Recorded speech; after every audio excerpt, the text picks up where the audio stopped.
The Comfy and Cozy Cabin. Author Anonymous. I quickly walked through the cabin, making sure everything was nice and tidy. Just right. I've gotten pretty good at getting the whole cabin clean in less than a day. After a quick alignment of the magazines on the coffee table, the place was perfect. Penny would have been proud. The name of the place was The Comfy and Cozy Cabin. Sounds relaxing, right? The cabin was built into a slab of rock right in the middle of nowhere, North Carolina. It's 3 stories tall and features a breathtaking view of the mountains. We bought it for basically nothing. It was in total shambles. It took quite a bit of money to get the place up and running again. In 4 months, I'll finally pay the mortgage off and start making money. If business keeps up, I'll be able to quit my job. I stood and admired the cleanliness of the house for a few minutes. You could have eaten off the floors. I heard the unfamiliar sound of a car, and the sound of rocks being pushed around by the tires. Finally, they're here. I stepped out to greet the strangers. My welcoming smile was replaced with a look of shock and disgust. Sam and Martha Anderson from Alfred, Florida, looked nothing like I expected them to. The elderly couple, with the sun hats and the disposable cameras I had in mind, was replaced by 2 young, very thin, very pale individuals. They looked downright sick. Nonetheless, I tried to keep my composure. "How was your trip?" I said in the most welcoming voice I could muster. It may seem like I'm making a big deal about the way these people looked, but they literally appeared as if they hadn't eaten for weeks, like skin over bones. I guess you just had to be there. It was fine. The man, Sam, said to me. His voice was completely devoid of emotion. Humanity. His eyes never met mine. Sam gazed at nothing. There was about 2 seconds of awkward silence. I broke it, and my voice felt weak. Okay. Let me give you a tour of the place, and then I'll be on my... Martha turned her eyes towards me. They looked glazed over and dead. That's when I realized what these people looked like, walking corpses. Martha's voice had a little more pep to it, but I could still feel the same humanless vibe from her. "We'll be fine. We don't need a tour. We saw the pictures online." She sounded tired. My stomach started churning. They were the first to refuse the tour. There had been some that didn't want it, wanted me to leave as soon as they got there, but said yeah anyway. You can kind of tell these things. They sigh when you open the cabinets. They say, "Yeah, I saw all this online." You see them glance over to their significant other in a smarmy way. Not a single one of them refused the tour, though. I didn't like this. Not one bit. "Are you sure you don't need me to show you where the towels are?" "I think we can manage. Don't worry," Sam said in his emotionless monotone. "All right. Do you have the money?"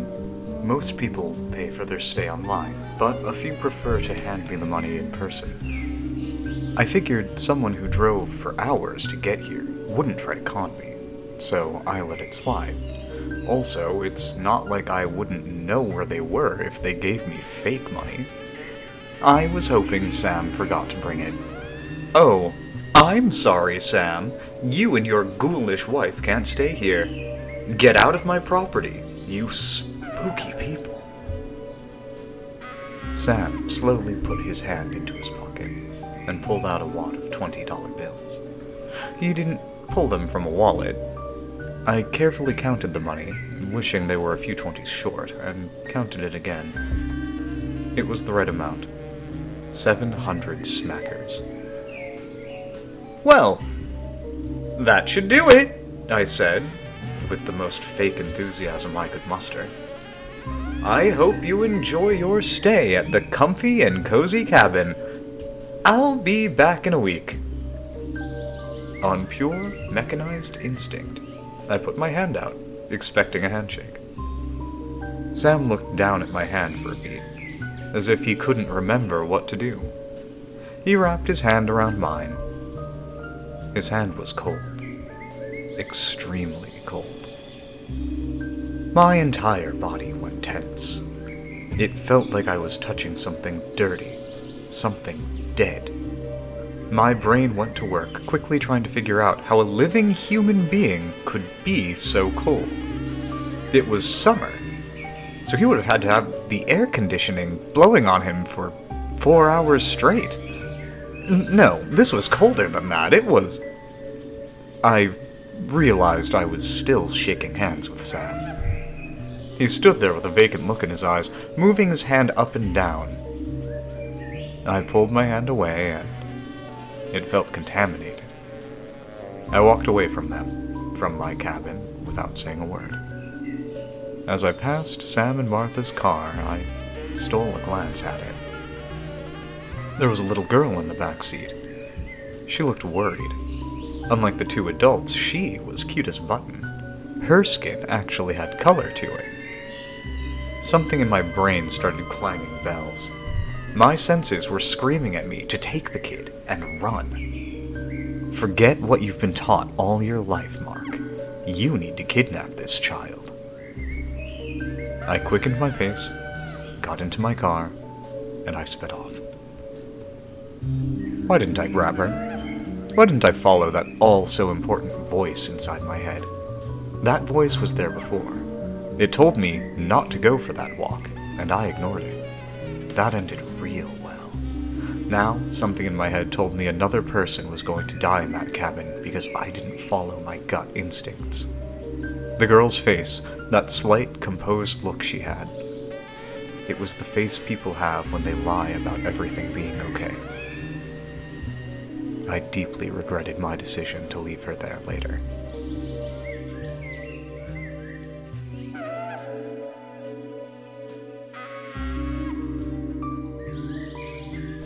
Danny's Bar is one of those places that still exist solely because it's the only place within 30 or so miles to get a drink. Those people, the ones who are doing God knows what in my cabin right now, they made me want to drink, to forget them as quickly as possible. I honestly can't explain it. They made me feel fear, want to curl up in a ball and scream. I was shaken in a way I've never been before. I walked up to the bar, sat down, looked around. There were 3 whole people there. Must be a busy night, I thought. Why did I let them stay in my cabin? I could have come up with a good lie. Rat infestation, sewer pipes exploded, something, anything to make them leave. No, I just let them in. Let them have full run of the house. I guess the need to get away from them as quickly as possible took precedence. I ordered a shot of Old Crow. The bartender, Dan presumably, poured the drink and pushed the shot glass towards me. He didn't even look in my general direction. What was the deal with that girl? Everyone else who brought a small child to the cabin would introduce me to them, promise me that their kid wasn't at all like all the other kids. Sam and Martha just left her in the back seat, like she was luggage. I can't believe how close I was to busting a window out and taking her with me. I drank the shot down with a quick gulp, grimacing at the strength. It tasted horrible. I ordered another. I was sure that kid wasn't theirs. Sam had black hair, Martha had brown, the girl was a blonde, and I very much doubt anyone would have given those creepy people adoption rights. Those bad people were doing bad things in my cabin. I was never so certain of something in my life. The next shot went down easier. I can't remember how many more I'd had, which probably means that I had too many. Somehow, I managed to get home without a single incident that I could remember. I passed out the second my face hit the bed. I had a very vivid dream that night. The blonde-haired girl stared at me for the entirety of my sleep. Just sat there and stared. It's the first time I've actually felt time pass normally as I slept. I couldn't move, so I watched her look at me with that composed, fearful face for 10 hours straight.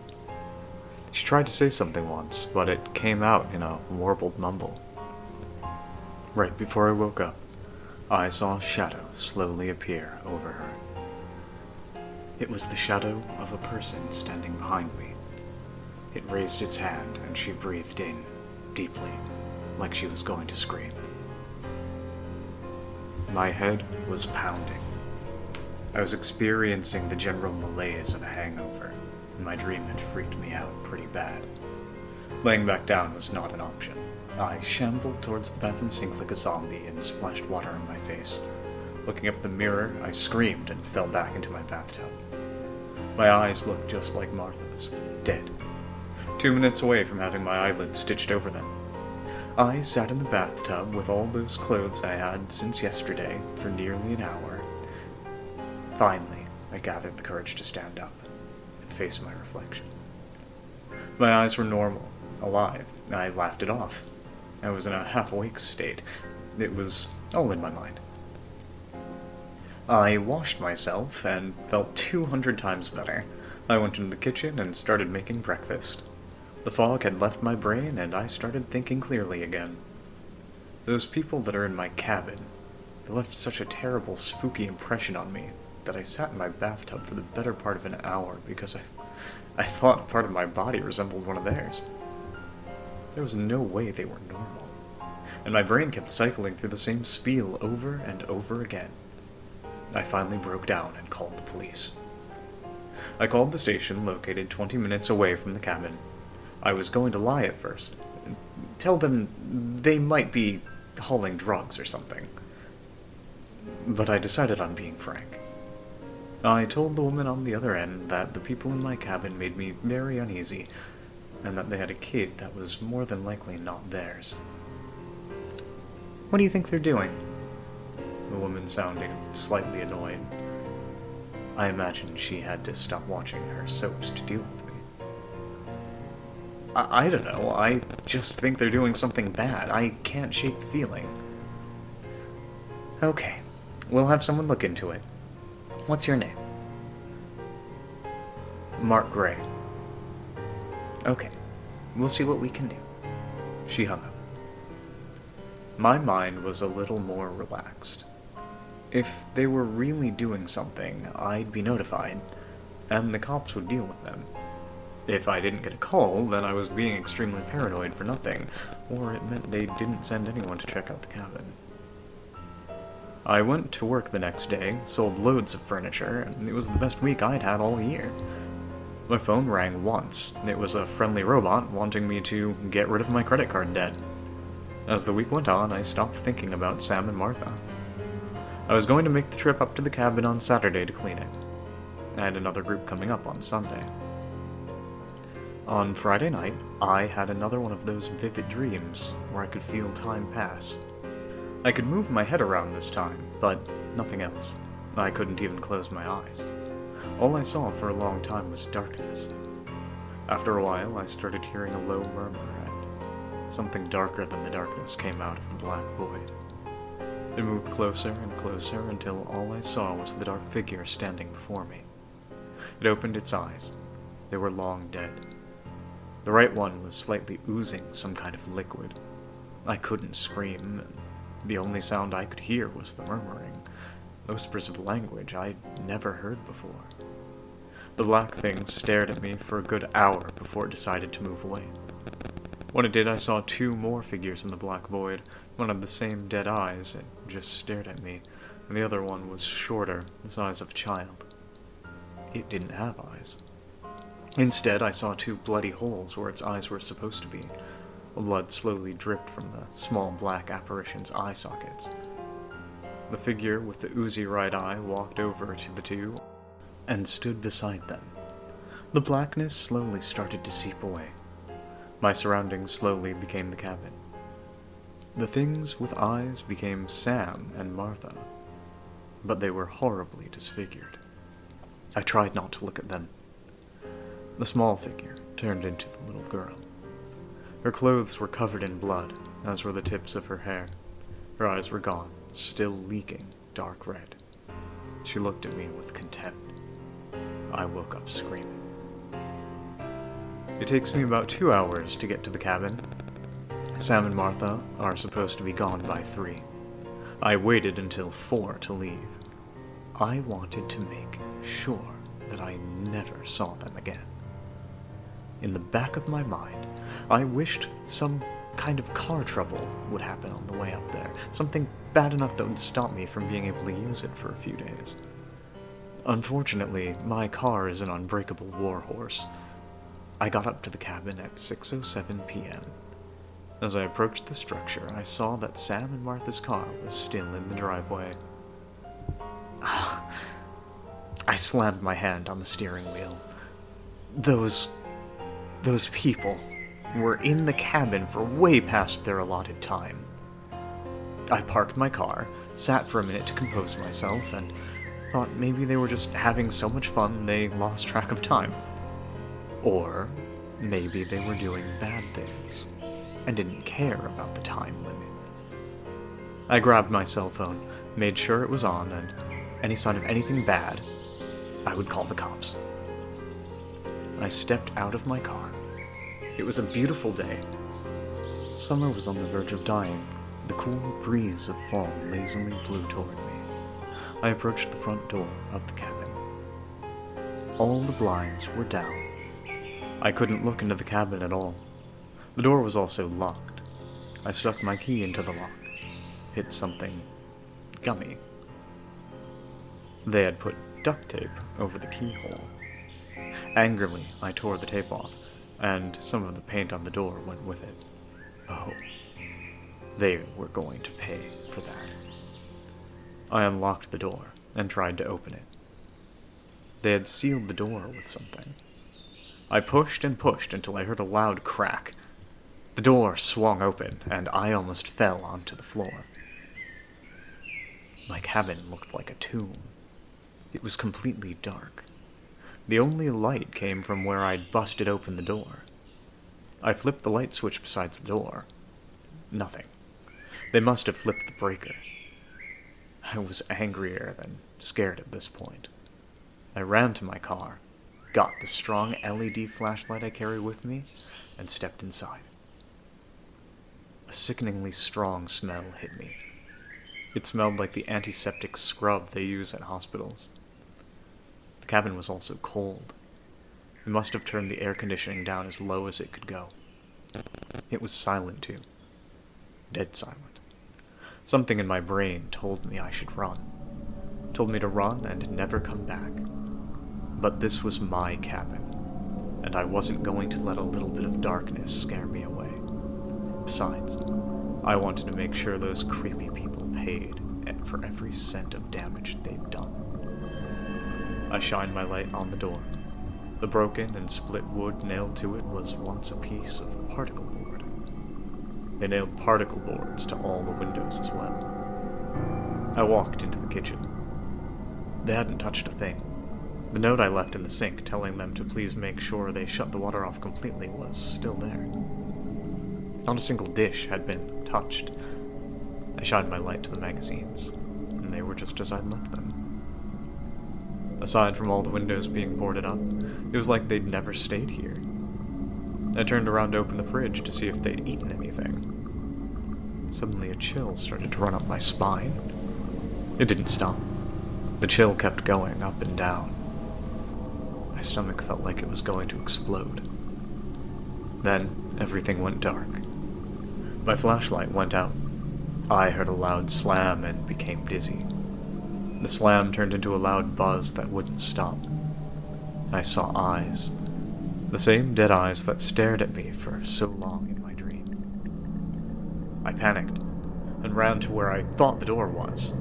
I hit my knee on the end of the table, fell to the floor, and gasped in pain, stifling my scream for some reason. I laid on the floor, grasping my knee. My hands felt wet from touching it. I didn't realize what that meant. Didn't know who I was or what I was doing here. My mind was nothing but buzzing noises. I can't remember how long this went on for. The buzzing subsided, and my flashlight came back on. The beam seemed to not go as far as it once did, as though it had gotten darker. The temperature had dropped. I could see my breath. My mind was becoming clear again, and I took a look at my knee. It was bleeding pretty badly. Oh, forget this, I'm coming back with an army. I carefully stood up, turned around to open the door, and it wasn't there. The door wasn't there. I knew I was standing right where the door was supposed to be, but it was just wood. There was a black seam that looked like a burn mark around the wood. The mark was the same size of the door that had once been there, and the same shape. I rapped my knuckles on the wood, and it was solid. I gave a quick survey of the living room. All the windows were gone, too. They were replaced by the burnt-on black seam to indicate where they were supposed to be. I panicked. What did they do here? Am I even in my cabin anymore? It looked like my cabin, aside from all the exits being sealed. I calmed myself down and had to think, one step at a time. My leg wasn't going to kill me, but I had to put a bandage on it. I keep a first aid kit in the bathroom. I'd fix my leg first, and then try to weigh my options on how to get out of here. I breathed slowly, tried to think of the positives of the situation. The grief counseling I'd taken after she died was finally useful for something. I turned around and saw what I'd actually cut my leg on. The stairs leading to the upper floor were now made of metal. Thousands of spikes jutted from them. They were bundled in some places on the steps, like rose vines. One of the tips shimmered with my blood. There was no way you could go up those stairs without getting horribly injured. I started to freak out again. This wasn't my cabin. Those creeps did some creepy thing and took me to a creepy place. Leg. I had to fix my leg. I'd think about the terrifying staircase later. All I had to do now was fix my leg. I carefully moved around the spikes and limped to the bathroom. To get to the bathroom, you'd have to walk through the kitchen and go down a short hallway. I walked down that short hallway for at least half an hour. It just kept going. I don't know how to describe it. I saw the door, and it continued to stretch farther away. I don't know why I kept walking, either. It was like I was stuck on a loop. Right when you step into the bathroom, the first thing you see is a mirror. My reflection had no eyes. Its mouth was open, and all I could see was red. I slammed my eyes shut and turned my head away. I looked back at it, and it was normal. I gave a wan smile to my reflection, and it did the same. I sighed in relief. The medicine cabinet popped open with a happy click. There was nothing in the cabinet. Literally nothing. I shined my light into the black void, and the light was swallowed up. There was no indication of an end. I grabbed a toothbrush holder from the counter. It wasn't the same one I'd bought. The toothbrush holder that I bought was porcelain and had an image of a bear painted on it. This one was made out of wood and had swirly designs etched into it. I tossed it into the void. It never made an impact noise. I slammed the cabinet shut. This was way too much for me. I turned the faucet on to splash some water in my face. The liquid that came out of the spigot looked like coffee and smelled like antiseptic scrub. I sighed and shut the faucet off. I hobbled back into the hallway. My hands were burning from the cold. It became obvious to me that I would freeze to death long before I bled out. There was some winter clothing in the bottom of the blanket chest in the bedroom. It was on the other side of the hallway. I got there with no problems. I walked towards the blanket chest, and there was a piece of paper tacked to the wall above it. Written in quick, panicked letters, it said, "Do not remove." There was another piece of paper lying beside the chest. I picked it up. A police hat, badge, and one bullet shell was lying under the note. I've been here for days. I don't know how long exactly. My watch stopped working. I tried to dig through the wall to get out. They didn't like that. I saw something on the other side that made me not want to live anymore. Please don't look outside. You will regret it. I'm sorry, Sarah, but I have to do this. Tell Brad he can have my truck. Terry Amos. So they did send an officer to check the place out. I felt sick. I tried not to think about it. I lifted the blanket chest. Some of the stuff had changed, like the toothbrush holder, but most of it was still the same. I'd killed that man. I'd sent him here. I tried to put it out of my mind. I dug through the blankets and grabbed all the winter gear I could. One sweater was now composed of something that felt like paper and tore when I picked it up. I found a scarf and used it to bandage my leg. It wasn't the best thing to do, but it would work for now. I started crying. I sent a man to his demise because of my paranoia. My selfish paranoia. Why? Why did I do it? I composed myself and pushed the thoughts out of my mind once again. I got myself all bundled up in winter clothes, and I felt warmer already. Where's his body? Someone took his body and gun, but left the note. My sorrow was quickly replaced again with fear. I heard a light tap.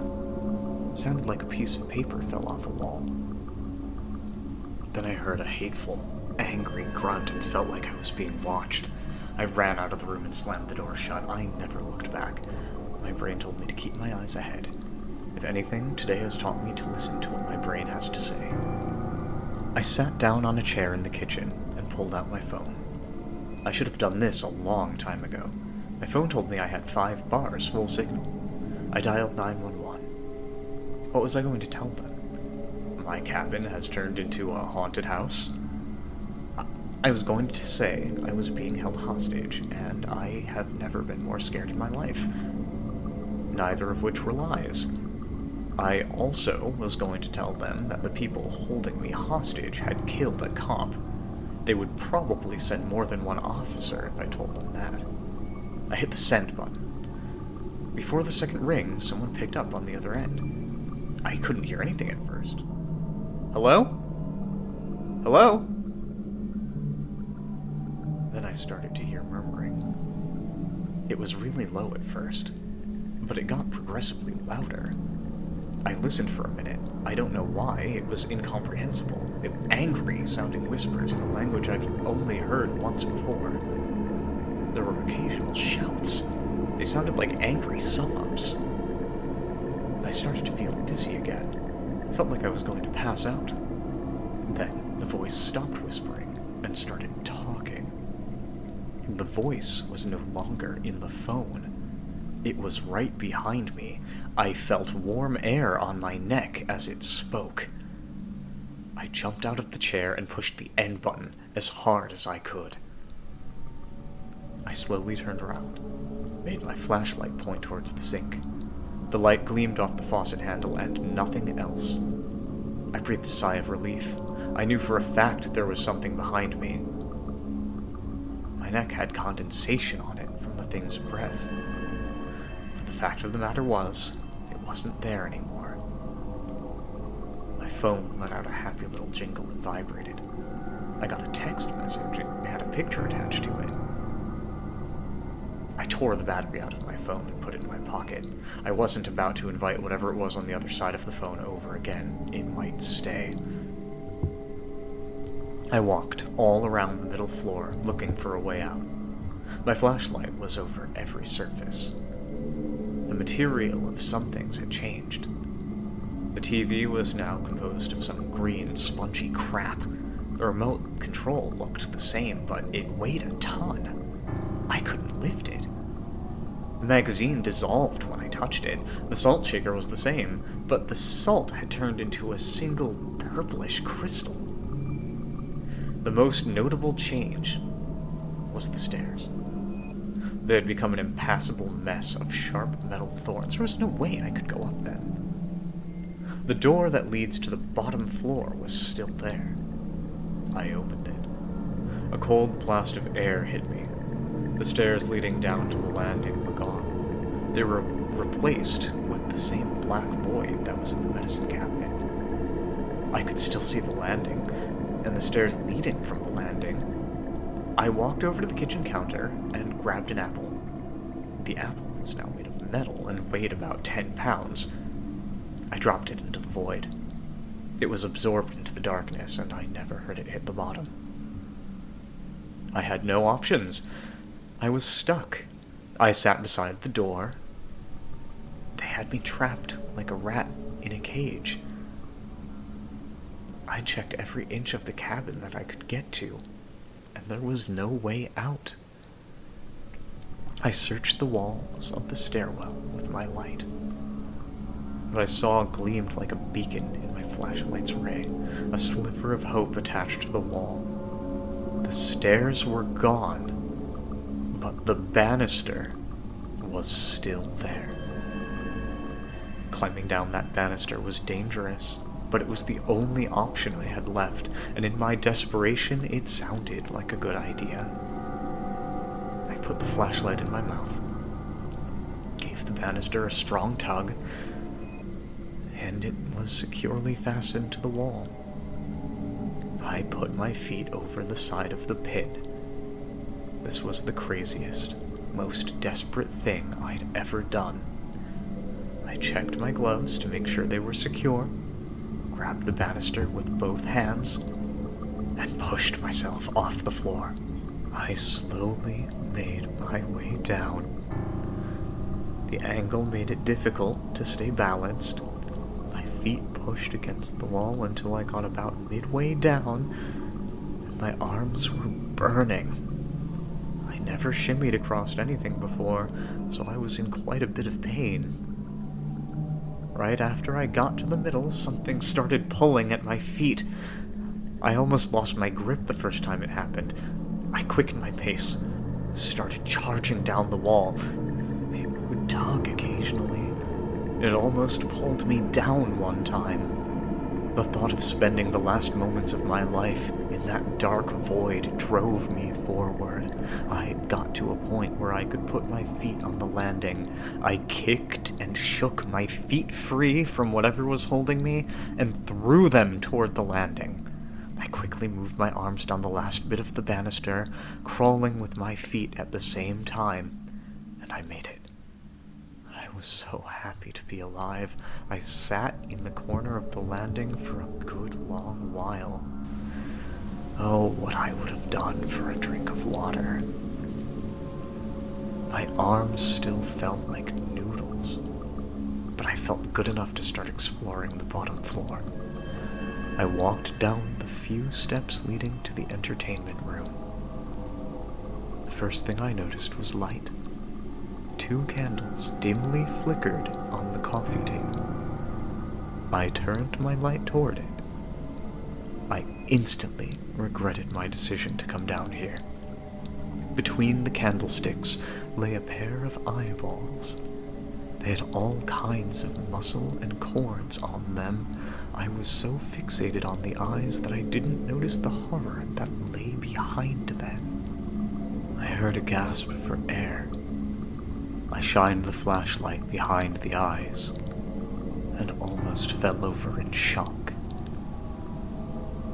It was the little girl I saw in the car. She was hanging behind the candles. Her hands and feet were removed. Her stumps were suspended to the ceiling and floor with large metal hooks and chains. Her eyes were gone. I assumed the ones lying between the candles must be hers. She had a perfectly straight slice from her neck all the way down her body. There was blood all around her. The girl's chest moved in and out. She was still alive. She let out a long gasp of air and craned her neck towards me in an uncomfortable way. "Help me." She sounded weak. I didn't know what to do. I stood there, dumbstruck. Don't let them come through again. It hurts so bad. I'm going to get help. What's your name? Cindy. All right, Cindy. I'm going to get help, and we'll get you out of here, okay? I was on the verge of tears. She sounded so done. You can't help me. There's no help for anyone here. The tone of her voice had changed. There's no help for you or for me. Cindy's voice was now an angry roar. Something in her changed, as if she'd become possessed. Why didn't you get me out of the car when there was still a chance to help?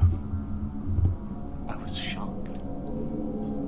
How did you know that I'd thought about...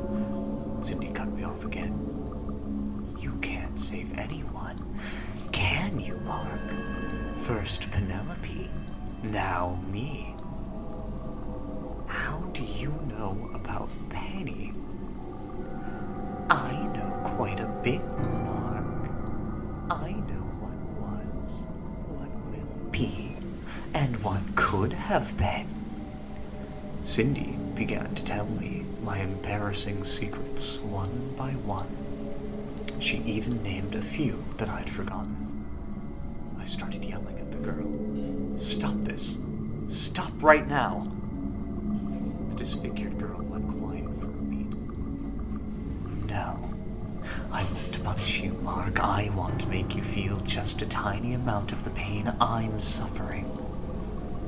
She still had a child's voice, so it was disturbing to hear this from her. I know how my life would have been if you'd pulled me out of that car. I would have married a man named Arthur Levant when I turned 26. We would have been very happy together. Her eyeless sockets stared at me intently. Now, because of you, I'll never talk Johnny Hicks out of driving drunk when I'm 20. He's gonna kill a family of 4. Look, I'm sorry. I didn't know. I'm gonna show you, Mark, she continued on, as if I didn't say anything. I'm gonna show you real good. My brain felt strangely empty. I couldn't think or speak. My vision went black. I was back in the cabin. It was 2005. I knew this somehow. Penelope was standing on the very top rung of the ladder. She was painting the top of the wall. I was stressed. This little project of hers put us eyeball deep in debt. She looked down at me. Her eyes were beautiful. Everything about Penny was perfect. Why couldn't I see that before? Don't worry about it, Mark. We'll make all the money back and more.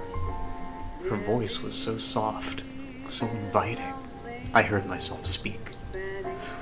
Look, Penny, we didn't have money in our budget for paint this week. You could have waited until next week to do this. The faster we get this done, the faster we can get people to stay here.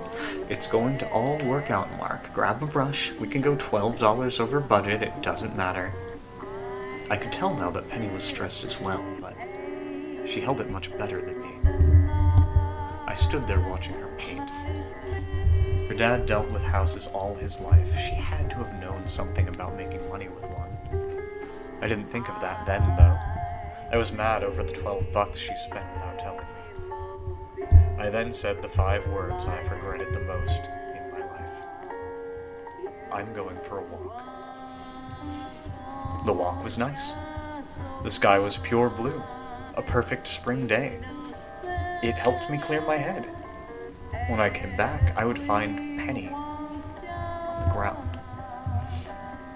blood all around her head. She fell off the ladder, cracked her skull on the floor, and bled out. I would call an ambulance, and she would be pronounced dead on the scene. Life would never be good for me again. I finished the renovations on the cabin. I felt it was what Penny would have wanted. People started coming in, word of mouth spread, and now I have to turn people away because the cabin is so booked up. She was right. It worked out. I hate having to come out to the cabin. It hurts every time I enter it. Instead, in this little world Cindy was showing me, in this plane of existence, I would walk to the door and stop. I would turn around and say, "Actually, I don't really feel like walking." And then come over here and paint. We still have a lot to do. So I did. I dunked a brush into the white paint, started to carefully coat the wall, and the ladder that Penny was on began to topple. I dropped the brush and grabbed the ladder before it fell. Oh man! I could have taken a mean fall there! She sounded excited. I would have had to use the paint scraper to clean your brains off the floor. She laughed. I did too. The cabin would become a hit, even more than it is now. I guess some people put more trust in a married couple. I saw myself turning down a couple from the small town of Alford, Florida. I told the Andersons that we were just too booked up, and we were sorry for not being able to squeeze them into this very specific time frame they wanted. We had 2 beautiful children, Harry and Andrea Gray. Harry would make a modest living as an auto mechanic, and Andrea would become the best real estate agent in the South. She could have sold an igloo on the beach. Penny and I retired the cabin when it got too much for our aging bones to care for, and we would live in it permanently. Penelope was beautiful, even in old age. I would die before her from some type of illness. The last thing I would have seen was my wife, my children, and my grandchildren. Then reality came rushing back to me. I didn't want it to. I was speechless, racked with sorrow. I would never experience those things, all because of an argument over $12. You didn't save her, you didn't save her. Cindy immediately began taunting me. I moved my light to the mantel. There was an old cast iron fire poker sitting on it. There wasn't even a fireplace down here, but it made a nice decoration. I picked it up. It felt like it was made of some kind of wood now. And I walked over to the girl. "I'm just a child." Her voice became frail again. "You wouldn't kill a child, Mark." "You're not a child. You're a monster." I lifted the poker up. I was going to kill her for showing me what my life could have been like. Cindy began screaming. It was a painful, I heard a terrible ripping noise. The split going down her body began to open up. The now massive hole in her body began to glow a dark purple color. The entire room lit up. I shielded my eyes and stepped back from the brightness, seeing 2 emaciated figures step out of the purple light. Sam and Martha's bodies were much paler than before. They were as white as mimes. Their lips couldn't close completely, so they had a constant grimace. Sam was smiling, his mouth split ear to ear. They seemed to have an extra knuckle on each finger. Sam stepped toward me, his claw-like hands outstretched. I swung my poker at him, and he let out a screech. Martha seemed to respond to it. Her eyes were small, like a bird's. She dove at me, her nails tearing through my pants and digging into my skin. I whacked her on the head with the poker, but she didn't let go, didn't react to getting hit. I turned my head to see Sam knock me square in the face with his long hand. I dropped my flashlight but kept a tight grip on the poker. I fell to the ground. Martha issued a series of hisses and clicks, and Sam replied in the same manner. Sam grabbed me by my jacket. Martha grabbed me by my legs. They both began to carry me toward the light. Something in my brain snapped. I didn't want to go wherever the hell they were taking me. They didn't seem to notice that I still had the poker with me, and they didn't seem to care. I swung the poker at Sam, smacked him in the face, and he didn't even flinch. I had no options. They were going to drag me to that place, and there wasn't a thing I could do about it. Then I saw it, rapidly beating within the purple light. Cindy's heart was still inside her. It was beating. Still beating. Oh, these creepy idiots didn't realize the predicament they put themselves in. Sam was halfway into the light, and I was at the edge of it. I swung the poker at Cindy's heart as hard as I could. The organ exploded. I heard several screams. Then, everything went dark.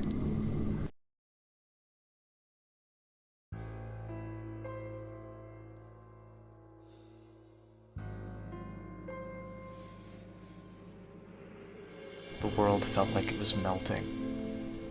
My head got dizzy, and I forgot who I was for a moment. I woke up. It was dark. I crawled around on my hands and knees until I found my flashlight, and I turned it on. I looked around the area. Cindy was hanging limply on the chains, her body terribly rotten. The stench of death overwhelming. Lying beside her was the top half of Sam. The other half of his body must have stayed in that place. In the corner of the room, the pale, beady-eyed Martha sat. She was breathing heavily and quaking, as if she was suffocating. I watched her slump over and stop moving. I poked her body. She was dead. I needed to get away from this smell.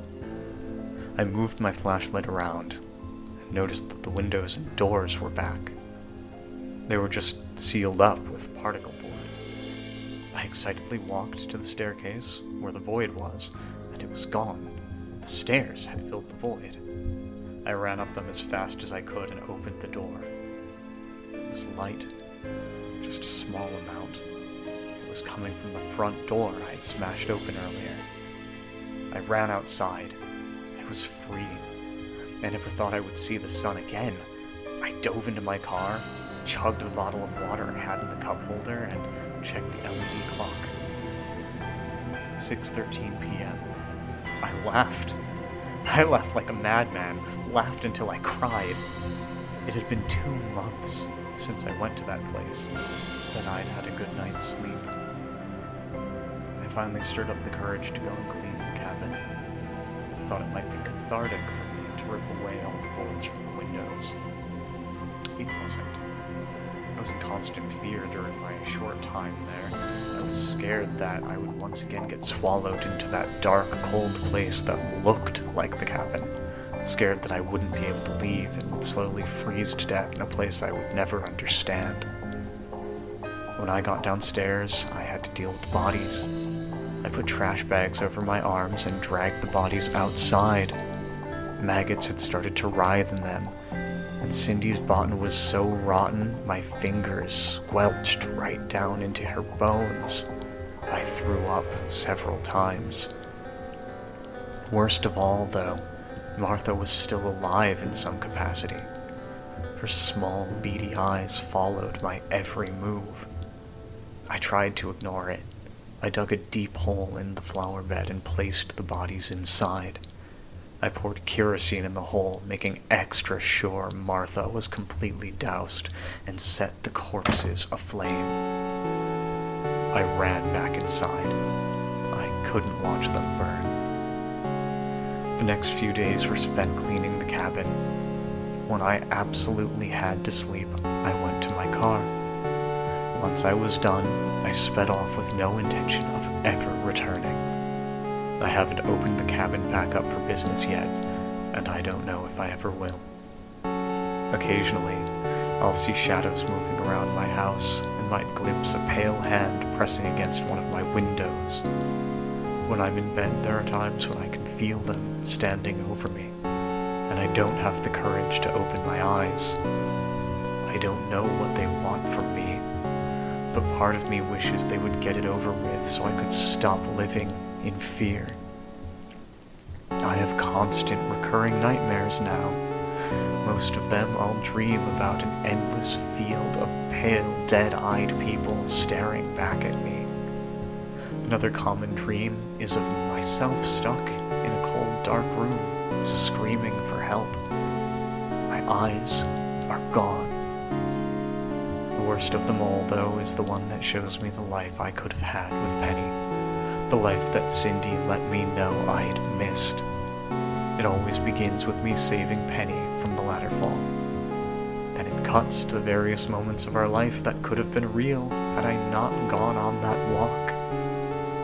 I'll wake up and throw my arm over to Penny's side of the bed, to hold her close, to tell her that I love her. But every time, my arm hits the cold, empty bed, and every time I sit up, realize it was all a dream, and sob.